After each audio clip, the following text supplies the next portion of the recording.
लिए ठीक है। ये देखिए प्रश्न 2 लिखा है आपके यहाँ NCERT मैथ क्लास 9 एक्सरसाइज 2.4 का प्रश्न 2 का तीसरा पार्ट यहाँ पे लिखा हुआ है।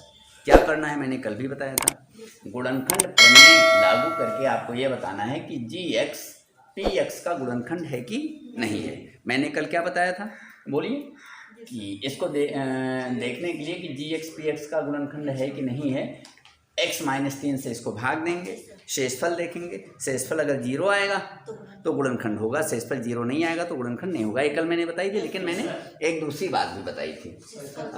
हाँ, x-3 है, x-3 बराबर 0 कर लो तो x बराबर 3 आ जाएगा और उसको इसमें प्रतिस्थापित कर दीजिए। इसके बाद भी आप देख सकते हो, मैं बताता हूँ कैसे। देखिए ध्यान दीजिए, GX बराबर 0 कर लो और GX रिप्रेजेंट करता है इसको x-3, a बराबर 0, इसका शून्यक निकालना है, नहीं समझे, इसका शून्यक निकाल देना तो x-3 बराबर 0 हो गया। GX बराबर मैंने 0 शून्यक निकालने के लिए GX बराबर 0 कर दिया, फिर GX की जगह पर मैंने x-3 लिख दिया, 0 हो गया तो x बराबर ये इधर आ जाएगा, 3 आ गया, x बराबर 3 आ गया हुआ। अब x बराबर 3 इसमें रख दीजिए, ठीक है। लिखिए यहाँ x बराबर 3, px बराबर x³ minus 4x² plus x plus 6 में रखने पर रख दीजिए तो p हो गया और यहाँ पर 3 आ गया, 3 की घात 3 आ गया, 4 और जहाँ जहाँ पर भी x है हर जगह पर 3 प्रतिस्थापित कर दिया जाएगा, पावर 2 कर दीजिए और यहाँ x हो गया प्लस 6 हो गया, ठीक। सॉरी, यहाँ पर x है ना, यहाँ पे 3, जहाँ जहाँ पर भी x है वहाँ पर 3, गलती हो गई थी यहाँ पे, जहाँ जहाँ पर भी x, यहाँ पर भी 3 हो गया, यहाँ पर भी 3 हो गया, यहाँ पर भी 3, बस हल कर लीजिए इसको, हो गया। 3 को 3 बार गुणा करोगे, 3 त्रिका 9 27, 27 आ गया और 3 त्रिका 9, 9 चौक 36 आ गया, प्लस 6 और 3 इसको जोड़ लो 9, ठीक। अब p और 3 हो गया और ये प्लस में है, 27 भी प्लस में है, 27 और 9 जोड़ लो 36 और माइनस 36, ये दोनों निकल के 0 आ जाएगा, नहीं समझे, 0 आ गया, ठीक है। यहाँ पर 0 आ गया, यानी x बराबर 3 रख देने पर इसका मान 0 हो जाता है, तो यहाँ पर GX PX का गुणनखंड होगा, ठीक है। यहाँ पर एक लाइन लिख लो बस, p और 3 is equal to 0, is equal to 0, अतः GX PX का एक गुणनखंड है, हो गया। इसमें चौथा सवाल भी एक हो गया है, 2 इतने ही थे। अच्छा, अब तीसरा प्रश्न, तीसरा क्या है ये बोलिए जरा सा, प्रश्न के का मान निकालना है। अच्छा, के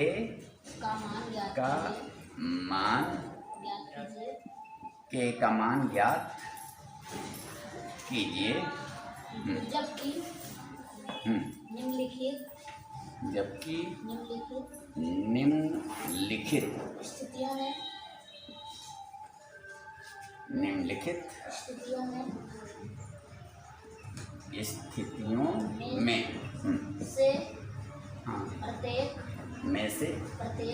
प्रत्येक स्थिति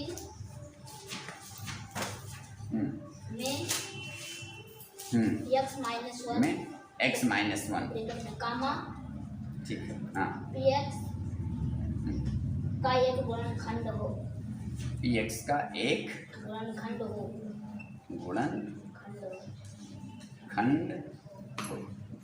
अच्छा, इसमें कितने खंड हैं सवाल के? 4। तो पहला लिखिए, px कितना लिखा हुआ? बराबर x² plus x plus k।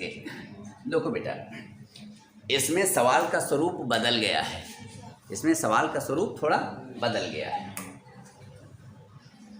ठीक है। सवाल का स्वरूप इसमें थोड़ा सा बदल गया है, ऊपर वाले से है वैसा ही, लेकिन थोड़ा बदल गया है।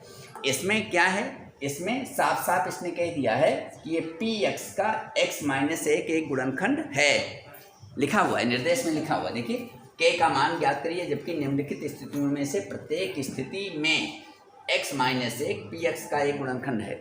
यानी x माइनस एक इस पी एक्स का एक गुणनखंड है, x माइनस एक पी एक्स का एक गुणनखंड है, यानी x माइनस एक इसका एक गुणनखंड है। तो आपको क्या निकालना है कि यहाँ पर k का मान बताना है कि k की जगह पर क्या होना चाहिए। समझ रहे हो कि नहीं समझ रहे हो? इस सवाल में ऊपर वाले सवाल में क्या अंतर था? ऊपर वाले सवाल में ऐसे px दिया गया था और gx दिया गया था, उसमें बताना था कि क्या gx px का गुणनखंड है या नहीं है। लेकिन इसमें साफ साफ कह दे रहा है कि ये x माइनस एक, ये जो x माइनस एक है ये इसका गुणनखंड है। तो आप k का मान बताइए। क्लियर? तो अगर x माइनस एक इसका गुणनखंड है, सवाल में कह रहा है, तो x बराबर एक रखने पर इसका मान शून्य होगा। हम शून्य लेकर चलेंगे। यहाँ पर मैंने क्या किया था, यहाँ पर शून्य निकाला था। यहाँ पर जब हम हल करते थे तो कभी शून्य आता भी था, कभी शून्य नहीं आता था। ठीक है, जब शून्य आता था तो हम लिख देते थे कि गुणनखंड है, और शून्य नहीं आता था तो मैं लिख देता था कि गुणनखंड नहीं है। लेकिन यहाँ पर ये ऑलरेडी कह रहा है कि x माइनस एक इसका गुणनखंड है, तो इसका मतलब x बराबर एक रखने पर ये 0 है। तो k का मान निकालना है, बड़ी आसानी से हो जाएगा। देखिए मैं बता रहा हूँ कैसे करोगे। यहाँ पर ऐसे लिखिए, चूँकि x माइनस एक, ठीक है, पी एक्स बराबर x square plus x plus के का एक गुणनखंड है। ठीक है ना, एक गुणनखंड है। चूँकि x माइनस एक P x x square plus x plus के का एक गुणनखंड है, अतः x बराबर, यहाँ x माइनस एक है, x बराबर एक कर लो, x बराबर एक और रखने पर पी एक्स बराबर 0। क्लियर? ये हम 0 लेकर चलेंगे। यहाँ पर हमने पी एक्स 0 निकाला था, यहाँ पर हम लेकर चलेंगे। ठीक है, तो p कर दीजिए और x बराबर एक है, यहाँ 1 कर दीजिए। ठीक है ना, समझ रहे हैं? तो 1 मिनट रुक जाइए, कर दे रहा हूँ। ठीक है, पी एक्स की जगह पे ये लिख दो। ठीक है, x square plus x plus के बराबर 0, ऐसे कर देते हैं। ठीक, समझ रहे हैं? तो x की जगह क्या लिखेंगे हम, यहाँ 1 स्क्वायर प्लस 1 प्लस के बराबर 0। क्लियर? समझ रहे हैं कि नहीं समझ रहे हैं? सवाल में दिया गया है कि x माइनस एक पी एक्स का एक गुणनखंड है, तो चूंकि ये इसका एक गुणनखंड है इसलिए एक रखने पर, इसमें एक रखने पर इसका मान 0 होगा। ठीक है ना, मेरी बात समझ रहे हैं? पी एक्स बराबर 0 मैंने कर दिया। यहाँ पर चाहो तो 1 भी कर लें, 1 कर लेते हैं। ठीक है ना, चलिए 1 कर लेता हूँ। क्या करता हूँ, ऐसे, अभी ठीक है। तो x square plus x plus के बराबर 0, एक्स की जगह पर मैंने क्या कर दिया, 1 लिख दिया। 1 का स्क्वायर प्लस 1 प्लस के बराबर 0, तो 1 का स्क्वायर 1 ही होगा, फिर 1 हो गया, फिर प्लस के बराबर 0। ठीक है ना, 1 और 1 कितना हुआ, 2, प्लस के बराबर 0 आ गया। हुआ नहीं हुआ? या 2 को इधर कर दो तो के बराबर आ जाएगा -2। क्लियर हुआ नहीं? क्लियर हुआ। के बराबर -2 आ गया। ठीक है, ये हो गया। ठीक है, आइए बेटा, अब प्रश्न 3 का जो दूसरा पार्ट है उसको किया जाए। इसमें भी वही बात है ना, क्या लिखा हुआ है, निर्देश वही रहेगा। इसमें भी के का मान निकालना है, इसमें के का मान निकालना है। अगर x माइनस एक इसका एक गुणनखंड है, लिखा हुआ है x माइनस एक पी एक्स का एक गुणनखंड है। x माइनस एक, जब भी पी एक्स तो पी एक्स का मतलब ये हो गया इसका एक गुणनखंड, इसका एक गुणनखंड x माइनस एक है। तो यहाँ पर k की जगह पर क्या होना चाहिए? अभी जो सवाल बताया वैसा ही है। आइए यहाँ ध्यान दीजिए, तो वही लिखेंगे। चूँकि x माइनस एक पी एक्स, इसको लिख दो यहाँ 2x स्क्वायर, क्यों, प्लस के एक्स प्लस √2, क्यों, √2 का एक गुणनखंड है। क्लियर? क्योंकि x माइनस एक पी एक्स बराबर 2x स्क्वायर प्लस के एक्स प्लस √2 का एक गुणनखंड है। अतः x बराबर 1 रखने पर, x बराबर 1 रखोगे ना तो ये 0 हो जाएगा। क्या हो जाएगा? 0 हो जाएगा। अब यहाँ पर आइए, 2x स्क्वायर प्लस के एक्स प्लस √2 ए बराबर 0, ठीक है ना। क्लियर हो रही बात? या ऐसे न लिख सको तो हम ऐसे बताते हैं आपको, 1 मिनट। आइए, एक्स ऐसे कर दिया और यहाँ पर इसको कर दो 2x² प्लस kx प्लस √2, और इसमें x बराबर कितना रखना है? 1 रखना है, ठीक है ना। तो p 1, ये 0 हो गया। तो अब यहाँ पर कर दीजिए 2, और x की जगह क्या लिखेंगे हम? 1 का स्क्वायर प्लस के, इसके बाद क्या लिखेंगे? 1 लिखेंगे प्लस √2, ए बराबर 0। समझ में आया नहीं आया? जहाँ पर इसमें देखिए px बराबर ये है, और यहाँ x की जगह पे 1 लिख दिया, तो यहाँ पर भी जहाँ जहाँ x है वहाँ पर मैंने क्या लिख दिया? 1 लिख दिया, बराबर 0 हो गया। तो ये 2 1 2 हो जाएगा, प्लस के आ गया, प्लस √2 हो गया, बराबर 0 हुआ, ठीक है ना। अब यहाँ पर आइए, के आपको निकालना है, क्या करना है? तो के को यहाँ पर छोड़ दो, इन दोनों चीज़ों को इधर शिफ्ट कर देंगे, तो -2 माइनस √2, यही तो होगा। पक्षांतर होगा जब, तो के तो अपनी जगह पर है, और 2 ए भी प्लस में है, ये माइनस हो जाएगा, और प्लस √2 है वो भी माइनस हो जाएगा। या आप एक काम और कर सकते हो, इसमें माइनस कामन ले लो, तो अंदर फिर 2 प्लस √2 ए लिख सकते हो, ठीक है। जब माइनस कामन हो जाएगा तो निशान बदल जाएगा, ये माइनस का प्लस हो जाएगा, ये माइनस का प्लस हो जाएगा, तो ये आ जाएगा, ठीक है। के बराबर यहाँ, ये बराबर यहाँ पर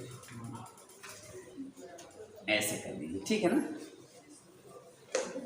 के बराबर माइनस, समझ में आया नहीं आया? क्या के बराबर किया, ये यहाँ पर इसमें माइनस मैंने कॉमन ले लिया। क्लियर हो गया? समझ में आया कि नहीं आया? ठीक है, समझ गए? तो इसको कर लो।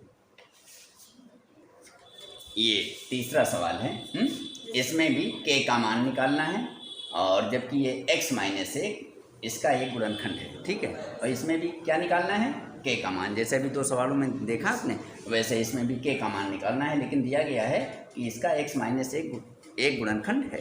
तो x माइनस 1 अगर एक गुणनखंड है, तो x बराबर 1 रखने पर इसका मान 0 होगा।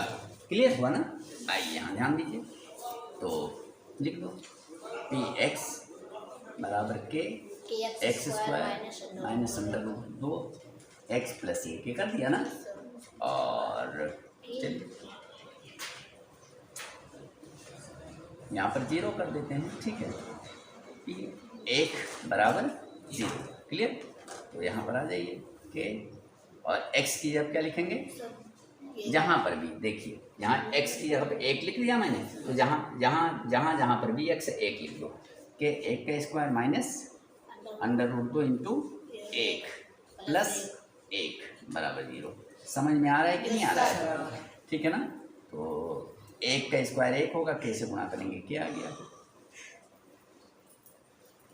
ठीक है। और √2 और 1 का गुणा √2 हो गया प्लस 1, ये बराबर 0। या के का मान निकालना है, तो के को छोड़ के बाकी इन दोनों को पक्षांतर कर दीजिए, उधर शिफ्ट कर दो, ठीक है। तो के बराबर, ये माइनस है ये प्लस में हो जाएगा, और ये प्लस है ये माइनस 1 हो जाएगा। तो के बराबर √2 माइनस 1 ये आ जाएगा, के का मान ही आ गया। क्लियर, समझ रहे हैं? चलिए ठीक है। आइए अब ये प्रश्न 3 का जो चौथा हिस्सा है उस पर बात किया जाए। इसमें भी के का मान निकालना है, और जबकि x माइनस 1 किसका, के x² माइनस 3x प्लस के का एक गुणनखंड है, ठीक। समझ रहे हैं नहीं? इसमें भी x माइनस 1 px बराबर kx² माइनस 3x प्लस के का एक गुणनखंड, ये इसका एक गुणनखंड है, तो के का मान निकालना है, ठीक।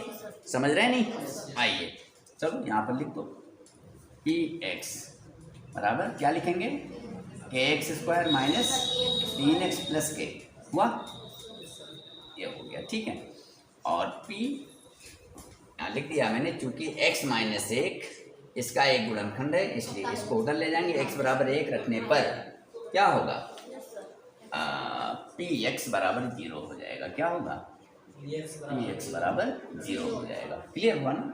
तो px बराबर 0 कर दो, ठीक है, ठीक है, मेरी बात समझ रहे हैं? तो यहाँ पर हम या p1 करके 0 कर दो, यहाँ क्या करेंगे, तो यहाँ पर के लिख लीजिए गुणे एक का और 1 का स्क्वायर माइनस 3 गुणे 1 प्लस के, ये बराबर 0। ठीक है, x माइनस 1 इसका एक गुणनखंड है, तो x बराबर 1 रखने पर ये 0 हो जाएगा। ठीक है, मैंने 0 कर लिया, हल कर लीजिए, तो ये के आ जाएगा। 3 है करना, 3 प्लस ये क्या है के, दो जगह के है ना, बराबर 0। तो के और ये दोनों के जुड़ जाएंगे तो कितना हो जाएगा 2 के, और 3 को इधर से इधर शिफ्ट कर दो तो बराबर 3 हुआ, नहीं हुआ? तो फिर के बराबर क्या होगा 2, के का जो गुणांक है इससे भाग दे दीजिए, 3/2, ये उत्तर आ गया। समझे कि नहीं समझे? इसमें भी लिखा हुआ है कि x माइनस 1 पी एक्स का एक गुणनखंड है, तो x बराबर 1 रखने पर पी एक्स का मान 0 हो जाएगा। पी अगर x की जगह 1 रखेंगे तो इसका मान 0 हो जाएगा, तो पी 1 बराबर 0 कर दिया। फिर इसमें जहाँ जहाँ पर भी x है वहाँ पर मैंने 1 रख दिया। क्लियर हुआ? तो ये आ जाएगा।